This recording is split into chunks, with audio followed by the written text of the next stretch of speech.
নমস্কার। যুক্তি তর্ক সঙ্গে অর্কয় আপনাদের স্বাগত। আপনাদের সঙ্গে আমি অর্কপ্রভ সরকার। মমতা বন্দ্যোপাধ্যায় কিন্তু একটু অস্থির হয়ে উঠেছেন। 29টা আসন জিতেছেন লোকসভায়, বিজেপিকে পর্যুদস্ত করেছেন, সংসদের শক্তির বিচারে বিজেপি, কংগ্রেস, সমাজবাদী পার্টির পরেও চতুর্থ শক্তি হিসাবে তৃণমূল আত্মপ্রকাশ করেছেন। এখন তো তিনি একটু শান্তিতে থাকবেন, ম্যান্ডেট তার পক্ষে গেছে, কিন্তু তা সত্ত্বেও মমতা বন্দ্যোপাধ্যায় এত অস্থির কেন?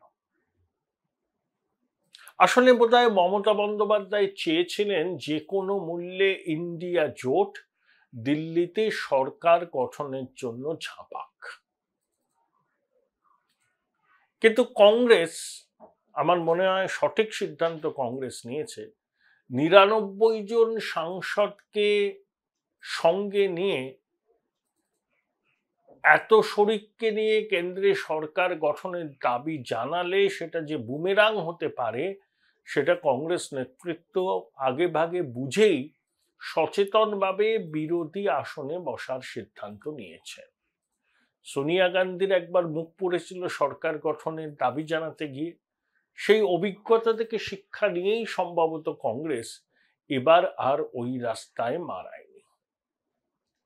কিন্তু তৃণমূল খুব অ্যাগ্রেসিভলি চাইছিল যে ইন্ডিয়া জোটের সরকার তৈরি হোক এবং কংগ্রেস ঝাঁপাক, কারণ তৃণমূলের মনে ভয় আছে যে এনডিএ সরকার কেন্দ্রে ক্ষমতাসীন হলে পরে, এখন তো হয়েই গেছে, ইডি সিবিআই নিয়ে তাদের যে উদ্বেগ, যে অসন্তোষ ছিল, সেই উদ্বেগ কমবে না, বরঞ্চ একই রকম থাকবে, বরঞ্চ বাড়বে। একবার ইন্ডিয়া জোটের সরকার যদি কেন্দ্রে ক্ষমতাসীন হতো তাহলে একটা জিনিস অন্তত পরিষ্কার করে বলে দেওয়া যায় যে ইডি এবং সিবিআই তৃণমূলের নেতাদের আর ঘাঁটাতো না। অনেক তদন্তই ধামাচাপা পড়ে যেত এবং তার ওই তদন্তের স্বাভাবিক মৃত্যু পর্যন্ত হতো। তৃণমূল কিন্তু এটাই চাইছিল, অনেক আঞ্চলিক দলের এটাই দাবি ছিল যে যেন তেন প্রকারেও ইন্ডিয়া জোটের একটা সরকার যদি কেন্দ্রে বসানো যায় তাহলে অন্তত এজেন্সির তৎপরতা থেকে তারা মুক্তি পাবে, কিন্তু সেটা হয়নি। সেই না হওয়ার পিছনে কংগ্রেসই মূলত দায়ী বলে মনে করেন মমতা বন্দ্যোপাধ্যায়। কারণ কংগ্রেস যদি আরেকটু প্রোঅ্যাক্টিভ হতো তাহলে জেডিইউ, টিডিপি এদেরকে বার করে নিয়ে আসা যেত এবং ইন্ডিয়া জোটের সরকারটা কেন্দ্রে হতো, এবং সেক্ষেত্রে মমতা বন্দ্যোপাধ্যায়ের এয়ার অ্যাপারেন্ট বা আরো কয়েকজন কেন্দ্রে গুরুত্বপূর্ণ মন্ত্রী হতেন। মমতা বন্দ্যোপাধ্যায় এখনো ঘনিষ্ঠ মহলে আশা প্রকাশ করছেন যে কেন্দ্রের এই এনডিএ সরকার স্থায়ী হবে না, ভেঙে যাবে, ইন্ডিয়া জোটের সরকার হবে। এমনকি তিনি তার দলীয় সতীর্থদেরও এই কথা বলেছেন যে এনডিএ সরকারের আয়ু, it is getting numbered with each passing day. এটা মমতা বন্দ্যোপাধ্যায়ের আশাবাদ। তিনি অস্থির হয়ে উঠেছেন, কেন? ওই একটা কারণ, যদি ইন্ডিয়া জোটের সরকারটা হয়ে যেত তাহলে এজেন্সির তৎপরতা কমত। 2, ইন্ডিয়া জোটের সরকার হলে তিনি ওই 100 দিনের কাজ, আবাস যোজনার এসব টাকা কেন্দ্র আটকে রেখেছে বলে তিনি অভিযোগ করছেন দীর্ঘদিন ধরে, সেই টাকাগুলো রিলিজ হয়ে যেত, তিনি একটু রিলিফ পেতেন 2026-এর বিধানসভা নির্বাচনের আগে। এবং মমতা বন্দ্যোপাধ্যায় লোকসভা নির্বাচনে এতগুলো আসন পেয়েও কিন্তু খুশি হতে পারে। তার নাকি নিজেদের অ্যাসেসমেন্ট ছিল 35-36টা। আধিকারিকদের সঙ্গে বৈঠকে বলেছেন যে আপনারা একটু অ্যাক্টিভ হলে আরো 5-6টা আসন পেতাম। উত্তরবঙ্গ এবারও কার্যত মমতা বন্দ্যোপাধ্যায়কে খালি হাতে ফিরেছে। সেখানে 54টা বিধানসভা কেন্দ্র আছে, 32টাতে এগিয়ে বিজেপি। জঙ্গলমহল তার মুখ রক্ষা করেছে। আবার পূর্ব মেদিনীপুরে তৃণমূল একটা আসনও জিততে পারেনি লোকসভায়। যে কটা বিধানসভা কেন্দ্র আছে একমাত্র পটাশপুর ছাড়া কোনো কেন্দ্রেই তৃণমূল লিড পায়নি। 121টা পুরসভার মধ্যে 69টা এগিয়ে আছে বিজেপি, 2টোতে কংগ্রেস। কলকাতা পুরসভার অনেক ওয়ার্ডে 45টা ওয়ার্ডে বিরোধীরা এগিয়ে আছে।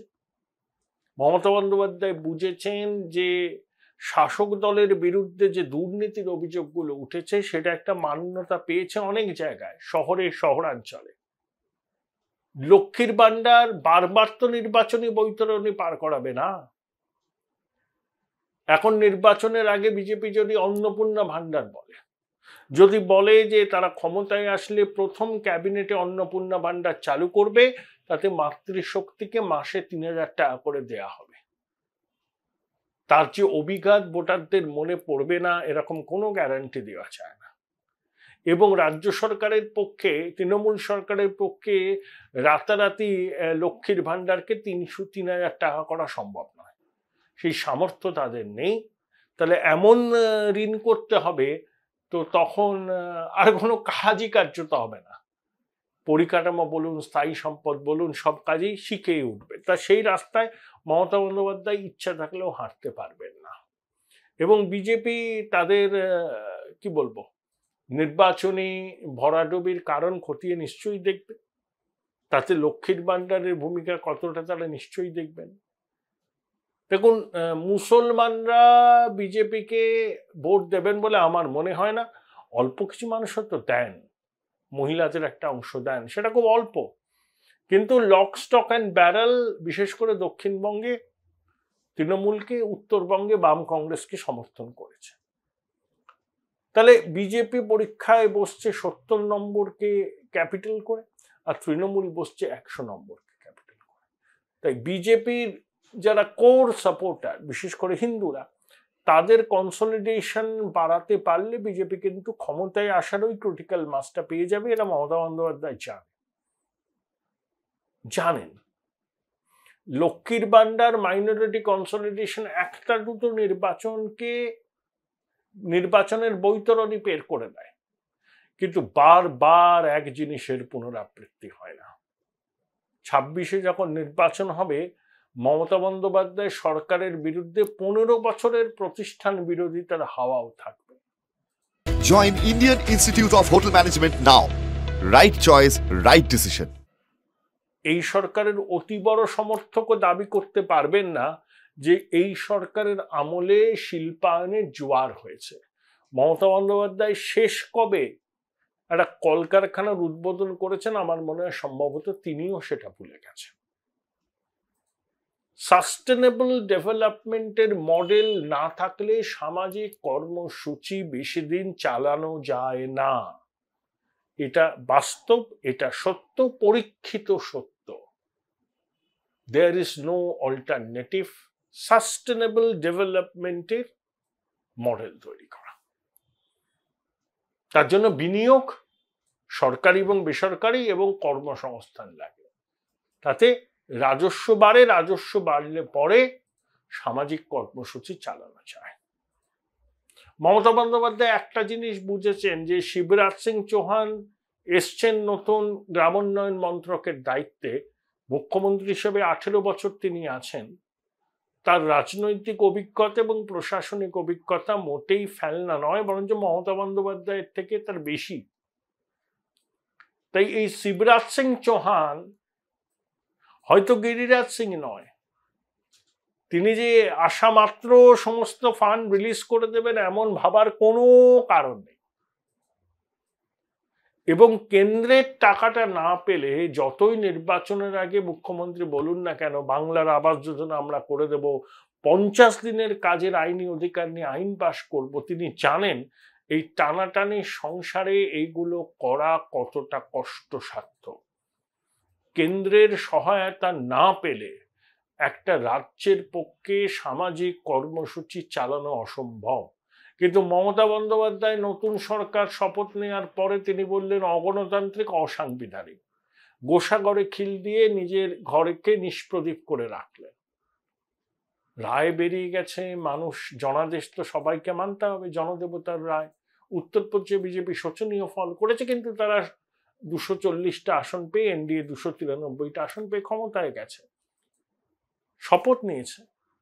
কিন্তু আপনি যদি সেই সরকারকে বলেন অগণতান্ত্রিক, অসাংবিধানিক, তাহলে কেন্দ্রের সরকার আপনার রাজ্যের সরকারকে দুহাত উপর করে সাহায্য করবে, এটা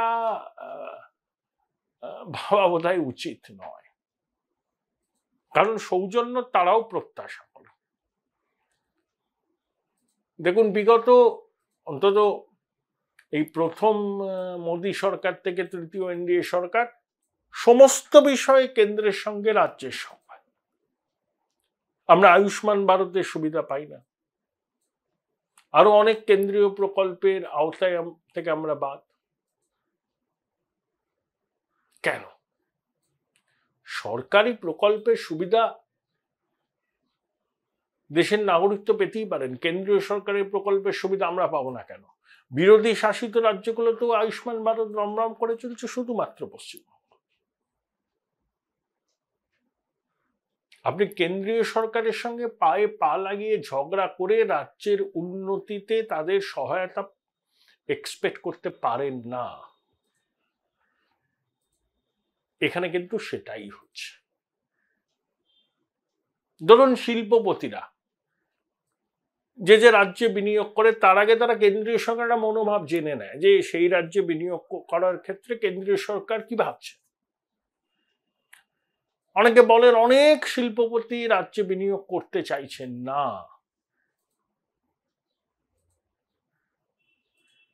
কারণ এই যে বিজিবিএসে কত টাকার প্রতিশ্রুতি আসে, কতটা রূপায়িত হয়, এ তো শ্বেতপত্র প্রকাশ করা দরকার। আর বলছি, বড় বিনিয়োগ সে সরকারি হোক বেসরকারি হোক না হলে রাজ্যের সার্বিক উন্নয়ন সম্ভব নয়।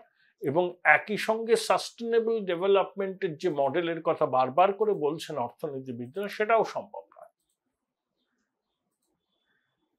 তাই মমতা বন্দ্যোপাধ্যায়ের অস্থিরতার এটা একটা কারণ, যে টাকা তিনি পাবেন কোথায়। শিবরাজ সিং দপ্তরের দায়িত্ব নিয়ে সঙ্গে সঙ্গে ফাইল সই করে টাকা রিলিজ করে দেবেন, এমনটা হবে না, চলবে চাপানুতন। আবার অফিসিয়ালসদের ভিজিট, রাজ্যের অফিসিয়ালসদের ভিজিট, একাধিক মিটিং, ফাইল চালাচালি, তারপরে তারা কোনো সুরাহা বেরোতে পারে, কিন্তু রাতারাতি কিছু সম্ভব হবে না, এটা দায়িত্ব নিয়ে বলা যায়। সেখানে ইন্ডিয়া জোটের সরকার হলে এগুলো মুহূর্তের মধ্যে বেরিয়ে যেত। এবং মমতা বন্দ্যোপাধ্যায় অস্থিরতার আরো একটা কারণ, সুপ্রিম কোর্ট থেকে হাইকোর্টে যে বিভিন্ন মামলাগুলো চলছে দুর্নীতির বিরুদ্ধে, তার রায় একে একে আসতে শুরু করবে। সেই রায়ে বলিয়ান হয়ে কেন্দ্রীয় এজেন্সি যদি ধরপাকড় শুরু করে, প্রভাবশালীদের ডাকাডাকি ধরপাকড় শুরু করে, তখন তার পক্ষে সেটা অনেক বিড়ম্বনার হবে। ইন্ডিয়া জোটের সরকার আসলে পরে এটুকু বলে দেওয়া যায় যে কেন্দ্রীয় এজেন্সির হাতে কার্যত হাতকড়া পরিয়ে দেওয়া হতো পশ্চিমবঙ্গের ক্ষেত্রে, তারা আর এগোতে পারত না। সময় নিত, তারিখ পে তারিখ হতো, আদালতের ভৎসনার মুখে পড়েও তারা কিন্তু তাদের পলিটিক্যাল বসদের সবুজ সংকেত না থাকায় স্ট্রিনজেন্ট অ্যাকশন নিতে পারত না। ইন্ডিয়া জোটের সরকার হলে সবার আগে মমতা বন্দ্যোপাধ্যায়ের এই সুবিধা হতো যে এজেন্সির পায়ে বেরিটা পড়িয়ে দেওয়া যেত। এখন বিজেপি রিডিউস মেজরিটি হতে পারে, কিন্তু প্রধানমন্ত্রী যে গ্যারান্টিগুলো দিয়েছেন, যে দুর্নীতির বিরুদ্ধে গ্যারান্টি, যে টাকা উদ্ধার করেছে ইডি সেগুলো ফেরত দেওয়ার ব্যবস্থার জন্য আইনি পরামর্শ নেবেন, সেই গ্যারান্টিগুলো বাস্তবে রূপায়িত করার জন্য তিনি চেষ্টা করবেন। এখানেই সিঁদুরে মেঘ দেখছে তৃণমূল।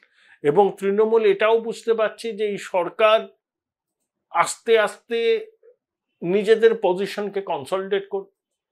অনেক ছোট পার্টি এনডিএতে চলে যাবে, কিছু নির্দল বিজেপিতে যোগ দেবে। অন্ধ্রপ্রদেশের ওয়াইএসআর কংগ্রেসের 4 জন সাংসদ বিজেপিতে চলে যাবে লোকসভার, এরকম শোনা যাচ্ছে। শিবসেনা উদ্ধাব শেষ পর্যন্ত মহাবিকাশ আঘাড়ির সঙ্গে থাকবে কিনা তা নিয়ে সন্দেহ আছে। তাহলে এই সরকার যদি 1 বছর মতো প্রথম দিকে টিকে যায়, তাহলে তারা তাদের পজিশনকে আস্তে আস্তে কনসলিডেট করবে। এটা মমতা বন্দ্যোপাধ্যায় জানেন, এবং 2026-এর বিধানসভা নির্বাচনের আগে আবার কিন্তু সর্বাত্মক চেষ্টা করবে বিজেপি। তাই ইন্ডিয়া জোটের সরকার হলে এজেন্সির তদন্তকে ঠান্ডা করে পাঠিয়ে দেওয়া যেত, যে প্রকল্পে টাকা বকে আছে কেন্দ্রের সেগুলো রিলিজ করা যেত, সেগুলো তিনি পেয়ে যেতেন, এবং ইন্ডিয়া জোটের সরকার হলে তৃণমূল সেই সরকারে গুরুত্বপূর্ণ অংশীদার হতো। তাই ইন্ডিয়া জোটের সরকার না হয় মমতা বন্দ্যোপাধ্যায় স্বপ্নভঙ্গ হয়েছে, তিনি অস্থির হয়ে উঠেছেন, এবং সরকার তৈরি করতে কংগ্রেস না ঝাঁপানোয় তিনি কংগ্রেসের উপর বেজায় ক্ষুব্ধ হয়েছেন। সংক্ষেপে মাননীয় মুখ্যমন্ত্রীর এই অস্থির হওয়ার পিছনের কারণগুলো হচ্ছে এটাই।